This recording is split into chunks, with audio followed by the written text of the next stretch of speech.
So hey guys, this is Sajid और आप लोग देख रहे हैं हमारे चैनल साजिद वांकर ऑफिशियल। तो आज की इस वीडियो में हम लोग आप लोगों को दिखाएंगे मराठी नाटक दिखाएंगे। तो वीडियो में अंत तक बने रहना हमारे साथ। यदि आप लोगों ने हमारे चैनल को सब्सक्राइब नहीं किया तो जरूर से सब्सक्राइब करके बेल आइकन जरूर प्रेस कर देना। और कुछ नहीं, वीडियो की शुरुआत करते। तो आज का हमारे वीडियो शुरू करते हैं।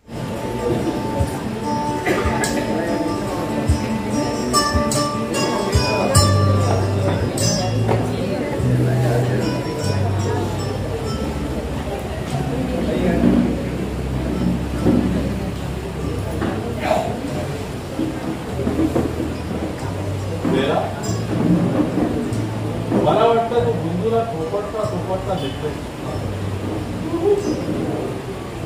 मी जागीच होते. तुमची वाट पाहत होते. असं काय बसताय?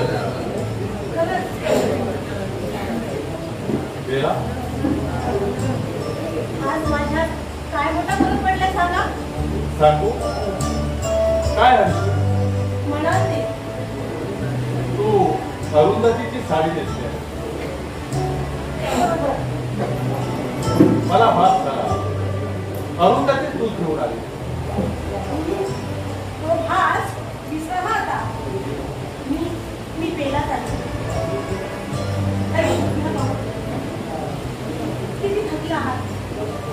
बेला, हा थकवा मनाचा आहे. सगळं माहिती आहे मला. आज किती वर्ष एकटे आहात तुम्ही. बेला, अरुंधती निघून गेली ना तेव्हापासून ते एकटा. आता कशाला त्यांची आठवण काढता. तुम्ही त्यांचं नाव घेतलेलं मला मुळीच आवडत नाही. आधी दुसरं पाहू. किती माझी काळजी घेतली तू बेला. आपल्या माणसासाठी करायलाच हवं. बेला, तुम्ही आधी झाले ना. हो बेला, आता स्वतःला हसवायचं नाही. तुम्ही माझ्यासाठी आपल्या माणसासाठी खूप काही केलं. इतकं केलंय.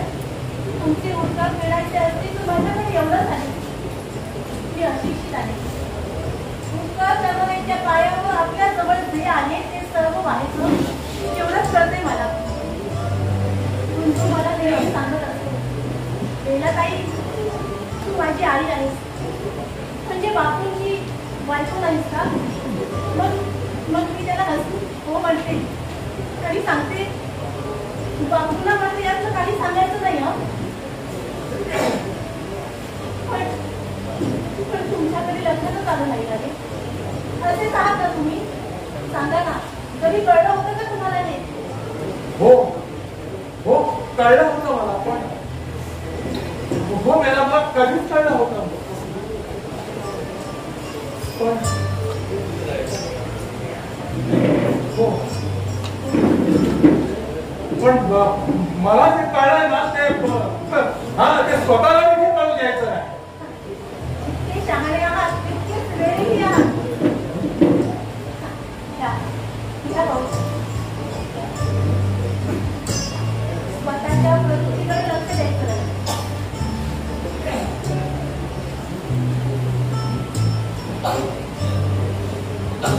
मी असं गुंतलं तोंड पुसलं की तुम्ही माझ्याकडे असे निर्भूत राहायचे ना. असं तुला हसावं माणसानं. विसरलोच नाही. तत्व करीत बसलो ना. असं तुम्ही जागे राहता. सारख्या फेरे मागं नाही पडतो. तू पाहिलं आहेस मला. मी पाहिलं ते करायचं. तुम्ही पाहिलं नाही. इतक्या वेळा माझ्या मनात यायचं काय की उठून तुमचा हात आणि म्हणावं की थांबवा आता त्या फेऱ्या. ती तुमचीच आहे. बेला, तुला सांगितलेलं आवडतं मला. मग तुम्ही आता हाताला काय केलं. हात सोड बेला. असं घडलं असतं ना. मला माहिती आहे. तुम्हाला आवडत नाही. ती शिकलेली लागेल.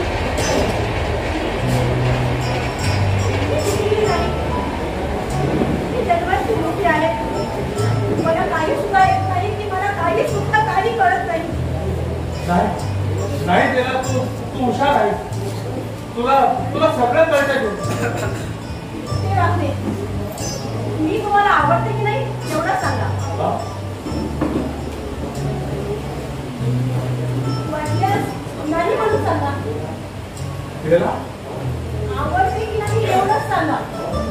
हो आवडते मनापासून. अगदी मनापासून. आता आणखी सांगायचं काय तुम्हाला माझ्याबद्दल केव्हा वाटू लागलं. खरं सांगू आता आता आता या घटनेपासून. याच्या आधी कधी मग आताच वाटतंय तुम्हाला. बेला आज सभा झाली ना गावाची. बोलणारे सगळे सारे हेच बोलत होते. माझ्या कानावर हेच शब्द पडत होते. घरात आपण दोघंच असतो. गुंदुरा तो आईसारखी आहे. आणि मग आपला गंगाधर म्हणाला की बेलाला कशावरून काही वाटत नसेल कशावरून तुमच्याबद्दल. विचार चक्रात हा प्रश्न गुरफटला आणि चक्राची गतीच थांबवली त्या. गावाला कशाला किंमत द्यायची. आपण सुखा समाधानाला या गावात राहतो ना म्हणून. तुम्ही मला जवळ केलं कदाचित या गावाला आवडणार नाही. मुळीच आवडणार पण बेला मी स्वतःच सुद्धा आहे ना. अगर तुझ्याबद्दल ही अचानक उत्पन्न झालेली ओढ या माझ्या नियमाच्या चौकटीत बसत नाही. नियम शिक्षा भरमावतील ना ती मी आनंदाने झेलायला तयार. तुम्ही घाबरत नाही सुशीला. मी घाबरत नाही. मला तुम्ही हवे आहात बाबा. माझ्यामध्ये तुमचे उपकार करायचे आहेत मला.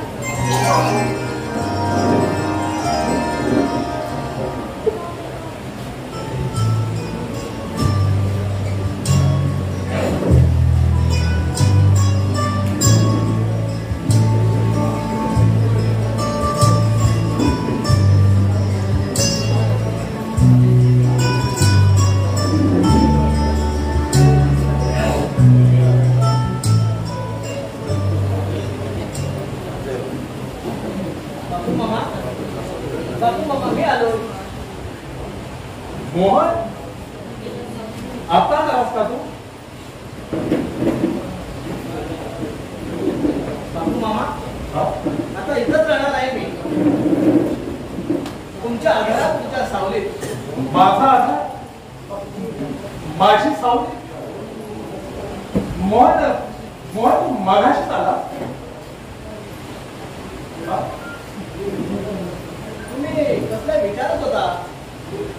तुम्ही ठीक आहात ना बापू मामा. हो मी ठीक आहे. गंगाधरकडे उतरलो. तिथं सामान ठेवलो. दुपारी आलो होतो मी. आता सारं आयुष्य इथंच राहणार आहे मी. मुंबईला तसं चांगलं बसस्थान बसलं होतं पण बसस्थान बसलं नव्हतं मनाचं. गंगाधर अचानक भेटला आणि राजीनामा देऊन टाकला मुंबईचा. बापू मामा मी बेलाशी लग्न करायला तयार आहे. मी याच गावात संसार करणार आणि राहणार. आता तुमची परवानगी आहे का मला. तेव्हा तिथून मी आता दुरुस्त करणार आहे. बेलाबरोबर लग्न करून मी याच गावात संसार करणार. बापू मामा माझ्या कानावर गोष्ट आली आहे की बेलाला एकदा घेऊन घेतल्यामुळे तुमच्या चारित्र्याबद्दल संशय आला. मी सभेला आलो होतो. मग दिसला नाहीस कुठं. मी खिडकीशी उभा होतो. सभा झाली तसंच गंगाधरकडे गेलो. तुमचं धैर्य पाहिलं आणि केवढा आनंद आणि अभिमान वाटला मला तेव्हा. सभेत तुमचं धैर्य पाहून आनंद अभिमान वाटला मला. म्हटलं इथं येऊन तुमचं दर्शन द्यावं. आपले अपराध पोटात घ्यायला सांगावं. मोहन अविचारी मोहाचे क्षण मला सुद्धा. बापू मामा बेलाच्या बाबतीत तुम्ही स्वतःचा मोहाचा विचार जरी केला तर खरी तुम्ही साधारण माणूस ठराल. मोहन तू बोलतेस रे. अगदी मनापासून बोलतो आहे ते. असा मोहाचा विचार जरी तुमच्या मनात आलात ना. हा मोहन तुझं बोलण्यात मला समजत. तू इथं आलास तेव्हा तुला काय दिसतं. काय पाहिलंस तू इथं आला तेव्हा. असं काम करतात. बेलाला हाक मार, हाक मार बेलाला. बेला गुंडूच्या उसाची लोकांकडून झोपली आहे. त्याला हाक मार. नाही तर थांब. बेला, अगं हे बेला.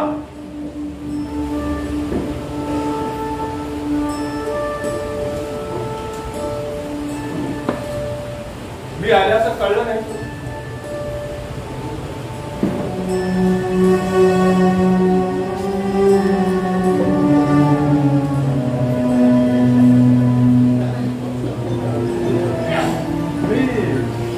मी तर मी मगाशी तू घेतलं होतं.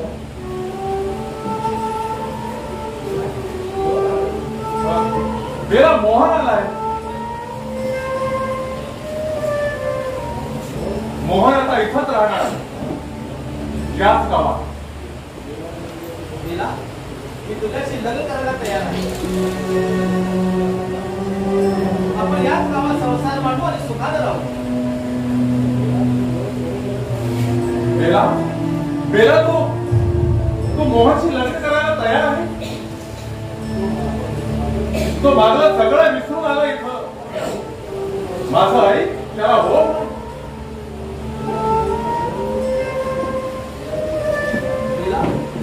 हो म्हणाले असतील तरी एवढा आनंद झाला होता मला. ठीक आहे, तरी सुद्धा मी इथंच राहणार आहे, याच गावात. बापू मामा, मला तुमचे आशीर्वाद.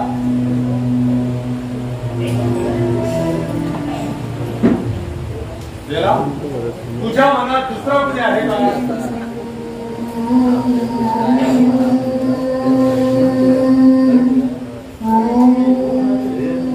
हो म्हणाले असतीस तर जन्माची चुकी झाली असती. बापू मामा, परत येण्यापूर्वी असं वाटत होतं तुम्ही मला जवळ करा की नाही म्हणून. मोहन, अरे तू आलास मला सहज प्राप्तीचं जवळ आलं. अरे तुझ्यासारखी या मातीची ओढ असलेली 5 माणसं मला पुरे आहेत या गावाचं सोनं करायचं.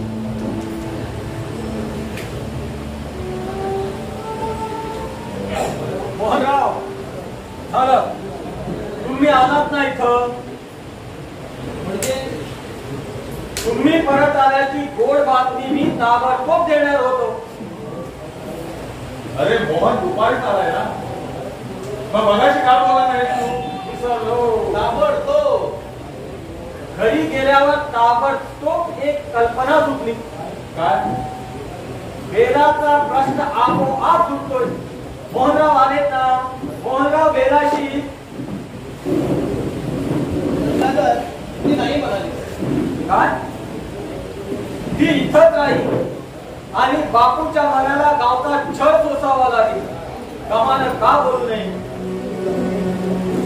जीव लागतं तिथं जीव सुटतं. बापू स्वच्छ चरित्राचे आहेत असे सर्वांना अभिमानाने सांगावं असं वाटतं. तशी मला देखील बापूची खात्री आहे. पण मी देखील म्हणतो, बापू एकटे राहतात. वेगानं इथं राहणं गैर दिसतं. माणूस आहे, मोह होणार. मनात मोह शिरला आणि तो ताबडतोब तोडला नाही तर काय होईल. बेलाला सरळ सांगायचं, बाई ग, तुझ्यामुळे मला गावचं बोल ऐकावं लागतात. तू सरळ गावाबाहेर हो. गंगाधर, तुला एक तर सांगितलं ना. बापू, बेला मोहनराव सारख्याला नाही म्हणते म्हणजे तिचा विचार तरी काय आहे. मोहनराव, एखाद्या वेळी बेला बापूच्या मनावर मोह घालायची. बापू, नाही तर तुम्ही काही ना, पण ते पटत नाही ना तुम्हाला. मी सांगतो म्हणजे मोह. मनाला मोहाचा स्पर्श होणं म्हणजे पापानं पाऊल उचलणं आहे. बापू, हे तुमच्या तोंडून ऐकलंय आम्ही. पण हे पापानं उचललेलं पाऊल माणसाला त्यांच्या तत्वापासून दूर फेकतं हे सुद्धा मीच सांगितलं असेल तुला. मोहनराव, बेला कशाला नाही म्हणाली. तिचं तिला जाऊ. मी विचारू का तिला. नको नको नको.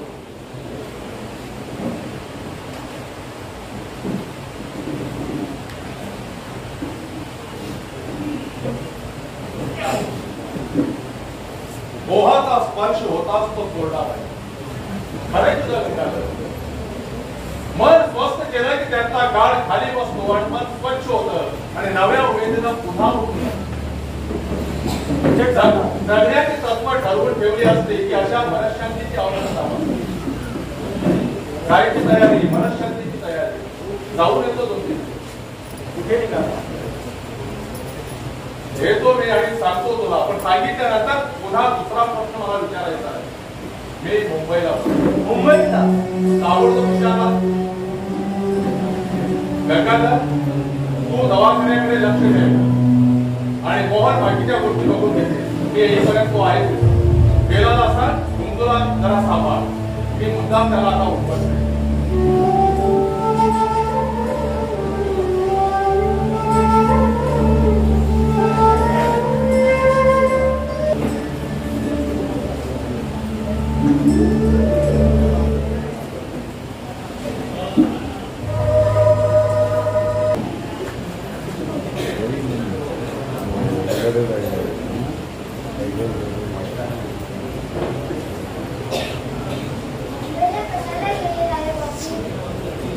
देवाला ठाऊ देवाला सगळं ठाऊक असतं. नाही तो त्याला ते सुद्धा बाकी देवाला ठाऊक. त्याला द्यायला का बोलतात नाही? मी अजूनही पास का होत नाही हे सुद्धा तुला ध्यानात पाहिजे. कुणीतरी आले मला वाटतं. बापूच आले असतील. मला नाही कुणाची चावू लागली. आमची वाणी गुरुजी म्हणतात आपल्या माणसाची चाहूल आधी ऐकू येते.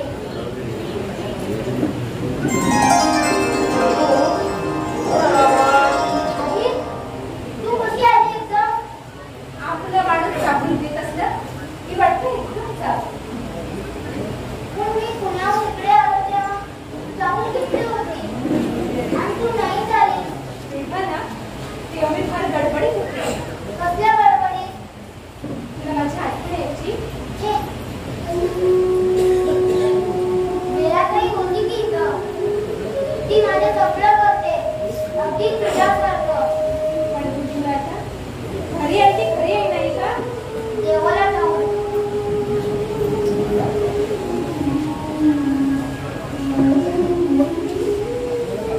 आपल्याला सांगता येत नसतं की ताबडतोब देवाला ठाऊक म्हणायचं, गंगाधर दादासारखं. गेला माझं सामान घेऊन आहे.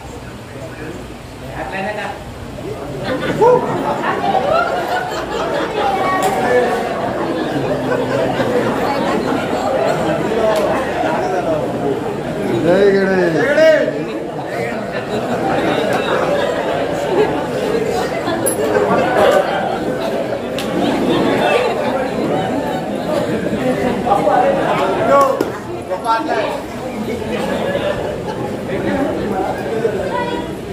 मी समजलो ते मुंबईला गेलं तर तुम्हाला मी करायला. मुंबईला गेले. हो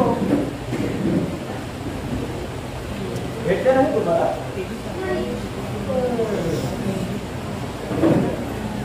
मोहन आलाय नाही ते. हा, आता माझी शिक्षणाची सोय चांगली झाली. म्हणजे अजून तू अजूनही वाऱ्या चालूच आहेत.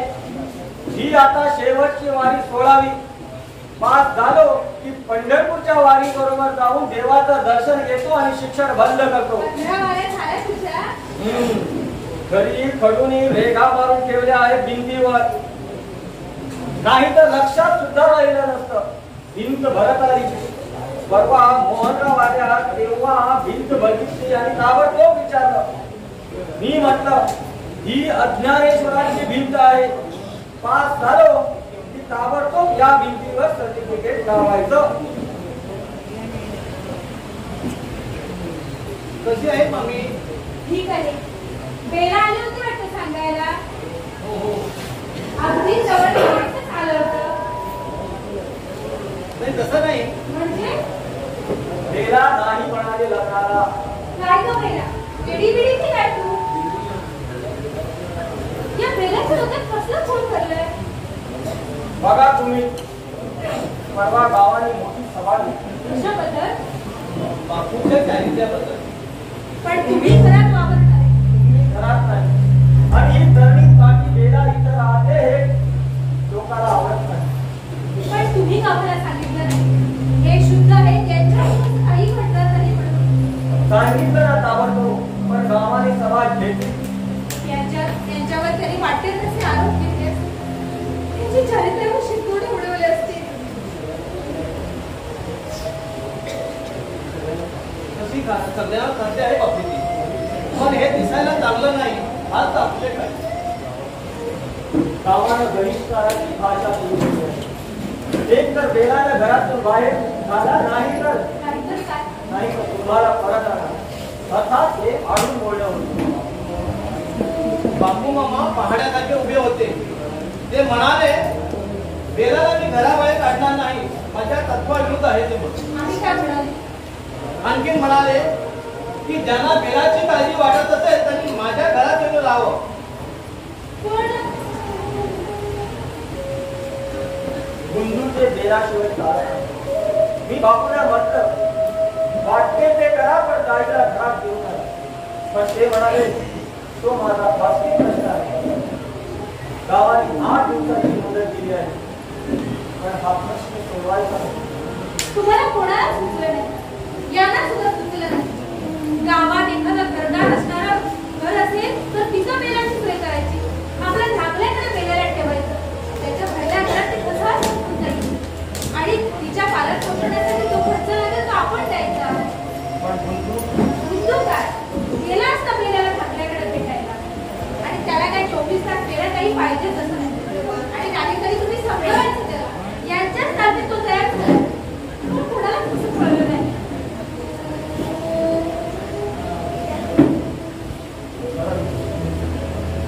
हे आम्हाला ताबडतोब तेव्हा चुकलं का? चुकलं तुमचं फार फार चुकलं. त्या रात्री ते मुंबईला गेले.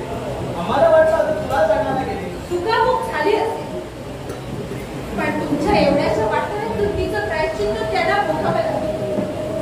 त्यांच्या तत्वाविरुद्ध त्यांना माझ्याकडे यावं लागलं. त्यांनी काय यावं माझ्याकडे? दोष माझा होता, चूक माझी होती, मी यायला हवं त्यांच्याकडे. आता माझा शोध घेऊन तिकडे जाते असं व्हायला नको होतं गंगाधर.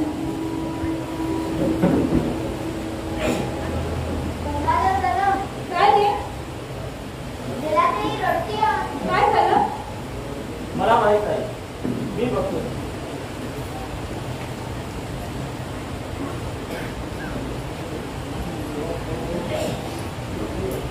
तेव्हा फोनवर तू इकडे यायची नाही म्हणाली आणि आज अचानक आला. तू येत भेटून गेलास आणि त्याच दिवशी त्याने एकाला घरी आणलं. माझी विक्री करायची होती त्याला. मी संतापने आलेल्या इसमाच्या डोक्यात फ्लॉवर पॉट मारला, त्याला चावले. आणि शेखर आल्यावर तिथला हो ना. 8 दिवस त्याच्या हातचा मार खाल्ला मी, पण त्याच्या डावाला बळी पडले. ज्या घटनेला वाटलं आता जगणं अशक्य आहे, त्या घटनेला सामान उचलला आणि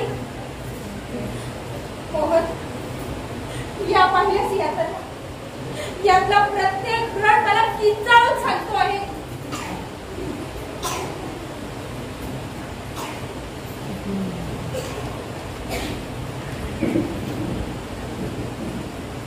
गुंजूजी,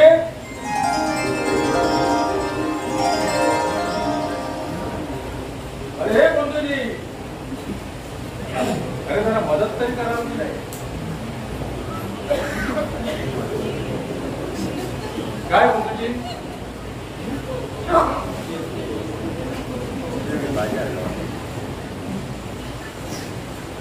बरं ते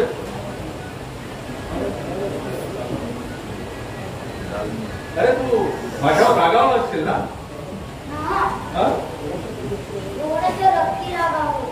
हा तेच म्हणतोय मी, दादाला तुला सांगून नाही गेलो.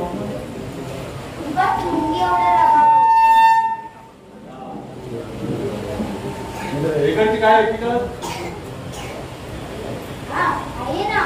काय आहे?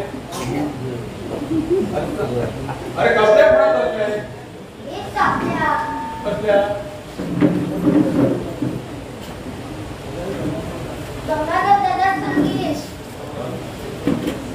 हा, झाकण्याच्या गाडीला आग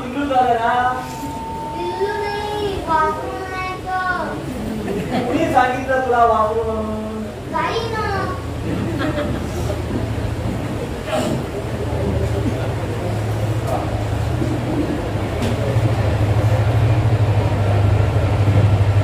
पुन्हा नाही बाहेर जायचं म्हणून ठरवलं होतं. तोंडातून पटकन मुंबई आला आणि गेलो मुंबईला गेलो तर ह्या काही गोष्टी घेऊन तरी येत नाही. 2 दिवसात मुंबईचा इतका कंटाळा आला गंगाधर आणि किती गर्दी वाढली रे आता.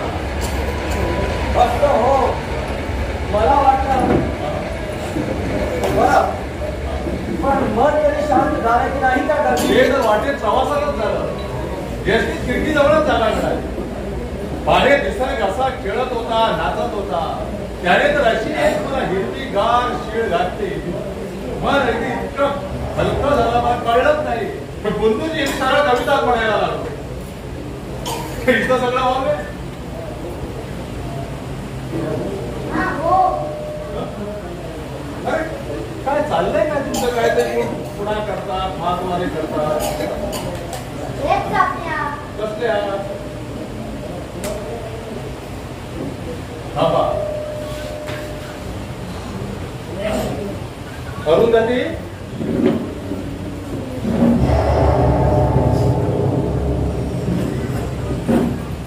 किंवा मगाशी चालली या खोलीतल्या वास्तूने तू आल्याचा स्पर्श झाल्याबरोबर सांगितलं.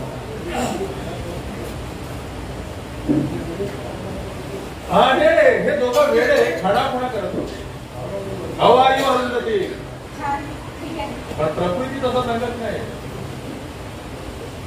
मला वाटलं होतं मला पाहून तुम्ही चकित व्हाल, पण मला हाक मारून तुम्हीच मला चकित केलं. काही गोष्टी आधी जाणून घेण्यात दोष आहे माझा. बुंदूशी गप्पा घालत नाही. झाल्या थोड्या छान. तो होता सारखा केला त्यांच्या मागे. हा, तिनं लाडावून ठेवलाय ना त्याला. तुला पाहून खूप जण असेल.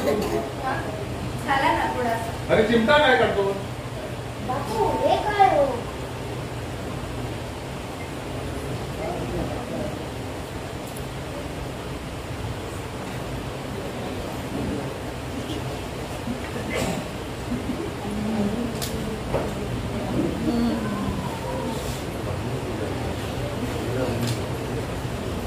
चहा तुझ्या आजचा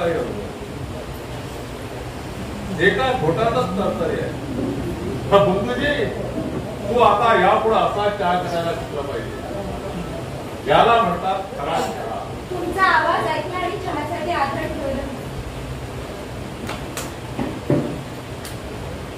गंगाधर, गंगाधर आणि मोहनने मला गावचे सगळेबद्दल सांगितलं. चालायचं असा एखादा वारा वादळ आला ना तर पाला पातोळा भोरण्याशी उडून जातो. अंगावरची धूळ उडून जाते आणि झाडत पुन्हा सतीत होतात. बापू मामा, ताईनं एक चांगली सूचना मांडली आहे बेलाबद्दल.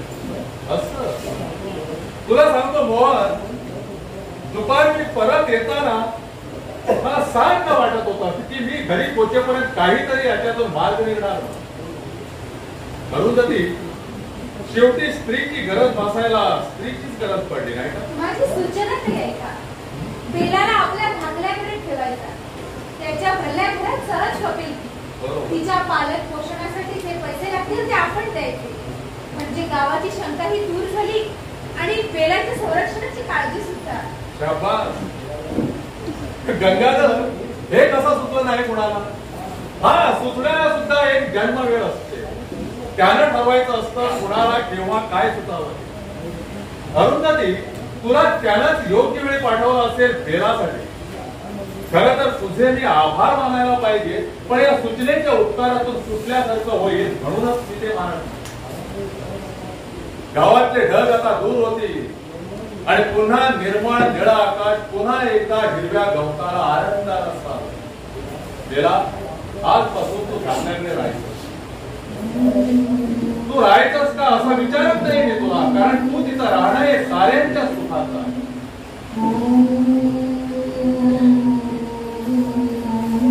बुद्धूचा ना तो येत जाईल की तुला भेटायला. आणि बेला, घरात तू इथं यायचं नाही असंही नाही. बेला मला कल्पना आहे अनेकदा स्वतःची माणसं सुद्धा तोडावी लागतात या जगात. पण बापू आता काय हरकत आहे, ताई आहे ना घरात. बेलाला धाकल्याकडे राहायचं. बुंदू अरे बेला ताई कुठे जात नाही, ती इथंच राहणार आहे. तुला भेटणार आहे ती रोज. पण बापू बुंदूजी मी एकदाच ठरवत असतो, बेला ताई धाकल्याकडे राहणार आहे निश्चित. अरे तुझी खरी आई जेव्हा तुला सोडून मुंबईला निघून गेली तेव्हा मी तुला सांत्वन केलं होतं. तेव्हा तू मला म्हणाला की बापू अरे आपण दोघंच राहूया या घरात मित्र म्हणून. आठवतो तुला? अरे तीच हिंमत मला अजून एकदा दाखव. अरे तू हिंमत दाखवलीस तर मला हिंमत येते की नाही? अरे माझ्या मागून तू येतो आहेस. अरे माझ्या पावलावर तुझी इवलीची पावलं वाचता येतात त्याचा मला किती आनंद होतो. अनेकदा वाटतं मला की माझ्या आयुष्याचं हे गाणं संपेल ना तेव्हा त्याचा सूर तुझ्या ओठावर राहील आणि तो याच पानावर राहील.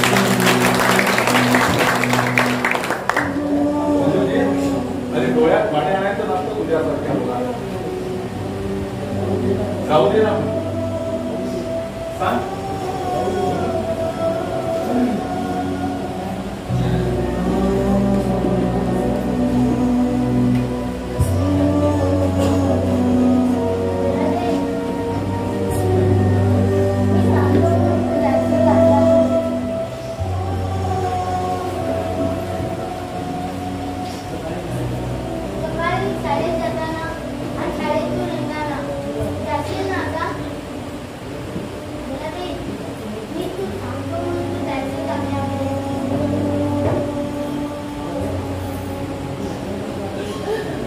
गंगाधर तू धाकल्याकडे जा आणि त्याला सांग मनावर कोटच्या पोलिसांनी तिच्यावर माया कर. मोहन हा गंगाधर अरुंधतीने कसा सुवर्णमंच काढला आहे. खरं तर हे आम्हाला सुद्धा हवं होतं ताबडतोब. पण आता आपण आपल्याकडे जातो. मोहनराव तुम्ही येता माझ्याबरोबर? मी थांबतो. बापूशी काही बोलायचंय मला.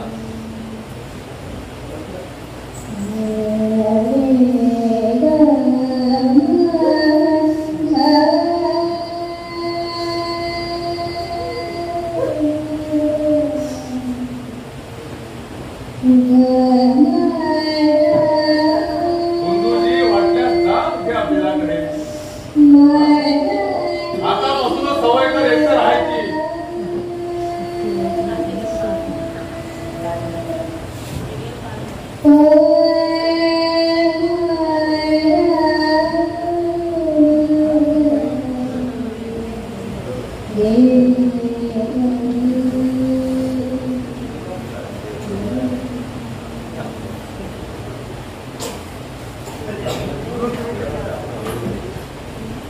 मुंबईला गेला होता. हो गंगाधर म्हणाला मला वाटलं होतं एक दिवस तुम्ही मला बोलवायला याल. असं म्हणाला गंगाधर. पण मी तुला बोलवायला नव्हतं गेलो. आता तुरे मी खरंच तेच सांगतोय. मी नको म्हणत असताना तू एक घर सोडून गेलीस त्याच दिवशी माझ्या लेखी तुझा विषय संपला होता. पण मोहनला सुद्धा वाटलं होतं की इतरांना वाटणं आणि आपण प्रत्यक्षात असणं यात खूप खूप अंतर असतं. बेलाला काहीतरी जरा जड जाईल. तिला नेहमीच जड जाईल कारण या घरातच लढा लागला होता. मला पटकन सुचली कल्पना. बेला आपल्याकडे राहील. अरुंधती बेलाला कुणा भल्याकडे ठेवावी हा निश्चय करूनच मी इथं आलो. तू म्हणालीस आणि माझ्या निश्चयाला बळकटी आहे. मी फक्त बोललो नाही एवढं पण परिणाम मात्र तोच होता. आपल्या माणसाचं सुख बघण्याचं असतं, श्रेय घेण्याचं नव्हतं. कारण आपला श्रेय कुणी घेऊच नाही. आणि आता ती इथं राहिली असती तरी माझा ठरलेला निश्चय मी कधीच बदलत नाही आणि तसा तो बदलावा लागला. कारण निश्चय ठरवताना मी 7 वेळा विचार करण्याचं वळण लावून घेतलं. तू आली नसतीस तर याच रात्री बेला गावाला ठरवलेल्या घरातच वस्तीला राहिली असती. गुंतूला फार वाईट वाटलं. मलाही खूप वाईट वाटलं. या घराची गट्टी जमली होती ती. प्रत्येक माणसाची, प्रत्येक वस्तूची. मी परत आलेली पाहून तुम्हाला आश्चर्य नाही वाटलं? नाही वाटलं. अविकारी माणसांची पावला पुढं पडत असते तर त्या पावलांच्या खुणा परतीच्याच दिशेच्या असतात. हा तो आजच येशील हे मात्र मला ठाऊक मी आल्याचं तुम्हाला आनंद नाही झाला? नाही. आज पण मी स्वतःच विचारला, उत्तर अजून मिळालेलं नाही. बरं, रात्री जेवणात आला का? नाही म्हणजे तसं स्वयंपाक करायला. नको, तू इथंच थांब. तुला जाऊन आज 3.5 वर्ष झाली. हो, या कालावधीत तुला खूप आठवण झाली. नाही आठवणीचा विचारच नाही. ज्या कालावधीत तुला काय काय अनुभव आला ते मला विचारायचं. तुला हवा असलेला सुख, पाहिजे असलेली सोबत तुला मिळाली. तुझ्या प्रियकरांना तुझ्यावर प्रेमाचा वर्षाव. मी घेतलेला अनुभव फार वाईट होता. पश्चाताप करायला लावणार. हे घर सोडण्यापूर्वी मी हीच शंका मांडली. माझं चुकलं. मी त्याच्याबरोबर जायला नको होतो. त्याच्या शब्दावर विश्वास ठेवायला नको होता. शब्द, अगं शब्द हे पानांसारखे असतात झाडांच्या. झाडाला पानं जास्त तितकीच अर्थाची फळं थोडी. मला फसवलं त्याला. माझं सूड घ्यायचं होतं त्याला. म्हणून परत आली. अरुंधती, खरं तर त्यावेळी तू माझं ऐकायला हवं होतं. मी इथून गेले आणि लोकांनी तुमच्या चारित्र्यावर नाही, माझ्या म्हणण्याचा उद्देश तो नव्हता. तू गेली नसतीस तर घरच्या समाधानाने मला अधिक बळ आलं असतं. गावात कष्ट करताना मला अधिक हुरूप वाटला असता. उभ्या आयुष्याची दिशा भराभर उजळत गेली असती. नाही म्हटलं तर तू मला मनाला पागळ केलं असतं. पण आता तुमचं ऐकायचं ठरवलंय. खरंच अरुंधती? हो, खरंच, अगदी खरं. तुमचा प्रत्येक शब्द ऐकणार आहे, त्याच्याप्रमाणे वागणार आहे. मी इथून गेल्यावर माझ्या लक्षात आलं की मी मूर्ख आहे, अगदी मूर्ख आहे. अरुंधती, गुरुजी एकदा एका शिष्याला सांगत होते की बाहेर जाऊन माथ्यावरच्या आभाळाकडे 1 तास पाहत राहिलस ना तर आपल्याला सत्याचं दर्शन होतं.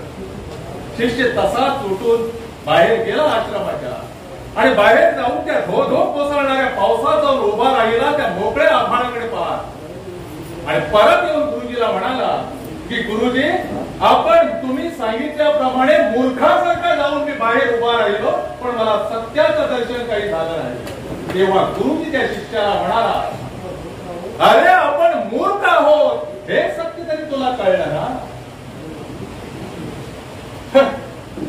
अरुंधती, तू आत्ताच म्हणालीस की तू माझं ऐकणार. हो, तसं वचन देते मी.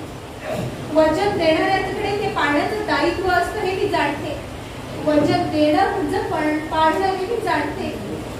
तर मग अरुंधती, माझं ऐक.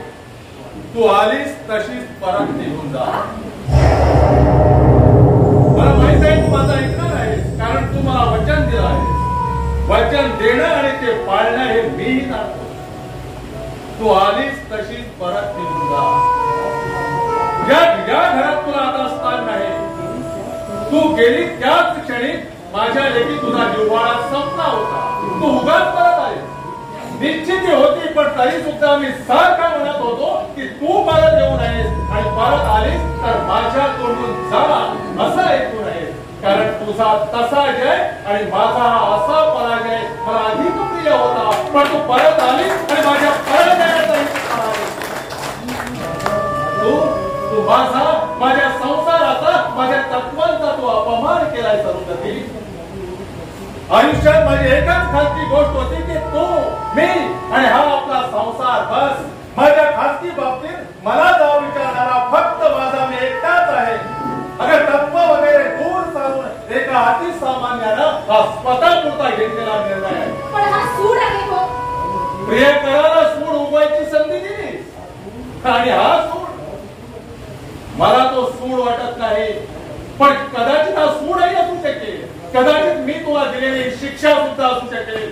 पण अरुंधती, माझ्यावर झालेला अन्याय न्यायासाठी कंठशोध करत होता की मला शिक्षा द्या, मला शिक्षा द्या म्हणून टाहो फोडत होता. पण माणसाला शिक्षा देण्याचा अधिकार माणसाला नाही, तो अधिकार आहे परमेश्वराचा.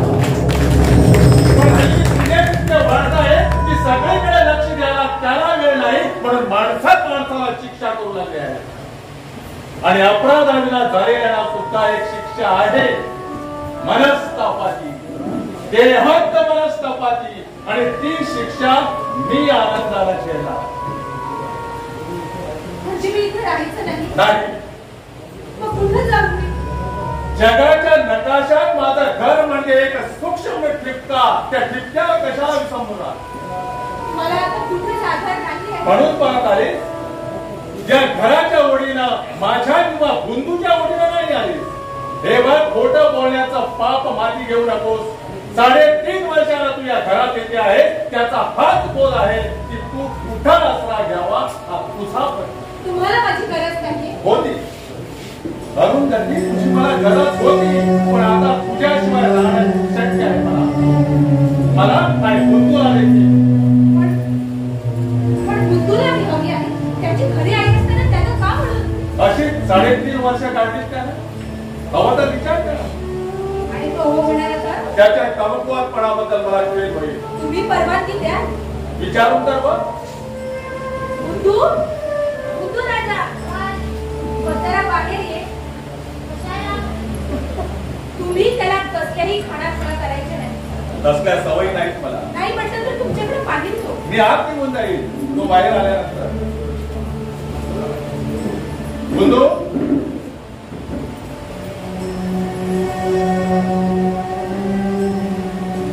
राजा जवळ माझ्या. राजा वेळा ताईला जायला सांगितलं, तू रागवलीस माझ्यावर. पण आता मी आहे ना तुला. तू का मध्येच निघून जाशील मुंबईला? तसं नाही. मोठं आता एकच सांग, मी इथं राहू की जाऊ? सांगू? बापूंना विचार, ते म्हणतील तसंच कर. ते जा म्हणाले ते. मग जा.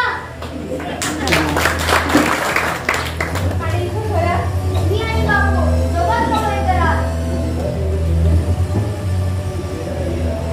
मी बेलाताईला रोज भेटायला दोनदा जाईल. राजा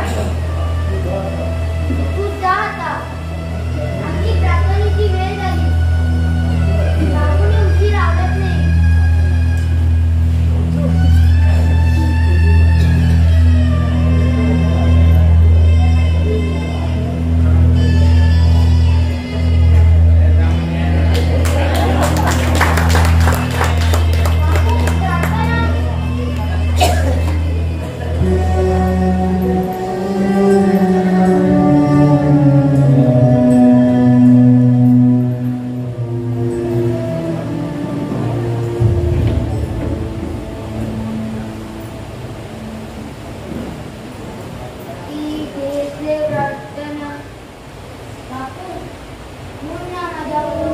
वीडियो कैसे लगा कमेंट सेक्शन में ज़रूर बताना।